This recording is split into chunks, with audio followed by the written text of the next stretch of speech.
Dadasaheb Phalke award മലയാളത്തിലേക്ക് കൊണ്ടുവന്നിരിക്കുകയാണ് ലാലേട്ടൻ. ഇത് രണ്ടാം തവണയാണ് മലയാളത്തിന് ദാദാസാഹേബ് ഫാൽക്കെ അവാർഡിൽ മുത്തമിടാൻ കഴിയുന്നത്. ആദ്യം അടൂർ ഗോപാലകൃഷ്ണനിലൂടെ വന്നുവെങ്കിൽ ഇപ്പോഴിതാ ലാലേട്ടൻ മലയാളത്തിൻ്റെ സ്വന്തം മോഹൻലാൽ കൊണ്ടുവന്നിരിക്കുകയാണ്. അദ്ദേഹത്തിന് ഇത് വർഷങ്ങൾക്ക് മുമ്പ് ലഭിക്കേണ്ടതായിരുന്നു എന്നുള്ള ഒറ്റ അഭിപ്രായമേ ഉള്ളൂ. ഇപ്പോൾ ലഭിച്ചതിൽ സന്തോഷം. എന്താണേലും ഒരു കാര്യം ഇവിടെ ഉറപ്പിക്കുകയാണ്. ഈ ഒരു അവാർഡ് നൽകുന്ന ദിനം വന്നിരിക്കുന്നത് 23-ാം തീയതി, അതായത് മറ്റന്നാളാണ്, സെപ്റ്റംബർ 23-ാം തീയതി. 71ാമത് നാഷണൽ ഫിലിം അവാർഡ് കൊടുക്കുന്ന വേദിയിലാണ് അദ്ദേഹത്തിന് ഇന്ത്യൻ സിനിമയിലെ പരമോന്നത ബഹുമതിയായ സമഗ്ര സംഭാവനയ്ക്കുള്ള ഒരു അവാർഡാണ് അദ്ദേഹത്തിന് ലഭിച്ചിരിക്കുന്നത്. നടനായും സംവിധായകനായും പ്രൊഡ്യൂസറായിട്ടും ഗായകനായും ഒക്കെ അഴിഞ്ഞാടിയ ലാലേട്ടൻ 365-ാം ചിത്രത്തിൽ നിൽക്കുകയാണ്.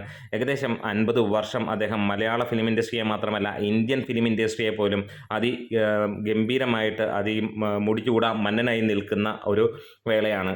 എന്തായാലും ഇവിടെ ദാദാസാഹേബ് ഫാൽക്കെ അവാർഡ് പ്രസിഡന്റിൻ്റെ കയ്യിൽ നിന്ന് അദ്ദേഹം വാങ്ങുന്ന ആ ഒരു നിമിഷത്തിനായി ഓരോ മലയാളിയും ഹൃദയത്തിൽ സന്തോഷത്തോടെ കൈകൾ കൂപ്പുന്ന അല്ലെങ്കിൽ കൈ അടിക്കുന്ന ഒരു വേദിയായി മാറുകയാണ്. എന്തായാലും the legendary actor, director and producer is being honoured for his iconic contribution to Indian cinema.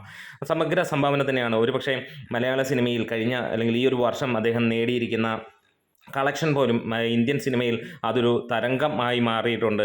Empuraan, അതേപോലെ തുടരും, അങ്ങനെ തുടങ്ങി തുടർച്ചയായി വരുന്ന സിനിമകൾ അതിഗംഭീരമായിട്ട് തന്നെ പോകുന്നു. അതിനൊന്നുമല്ല അദ്ദേഹത്തിന് അവാർഡ് ലഭിച്ചിരിക്കുന്നത്. ഇതിന് മുമ്പുള്ള സിനിമകളും എല്ലാം വെച്ച് നോക്കുമ്പോൾ അത് ഒരു ഒന്നൊന്നര സംഭവമായിട്ട് 365 സിനിമകളും 365 രീതികളിലുള്ള ചിത്രങ്ങളായി മാറ്റിയ മലയാളത്തിൻ്റെ സ്വന്തം ലാലേട്ടൻ ഈ ഒരു അവാർഡിൽ നേടുമ്പോൾ അതെ, മലയാളക്കരെ ആകെ ആർത്ത് ഇരമ്പുന്ന ഒരു ആരവം നമ്മൾക്ക് കേൾക്കാൻ കഴിയും. നമ്മുടെ വീഡിയോ ഇഷ്ടമെങ്കിൽ ഒന്ന് സപ്പോർട്ട് ചെയ്ത് തരണം.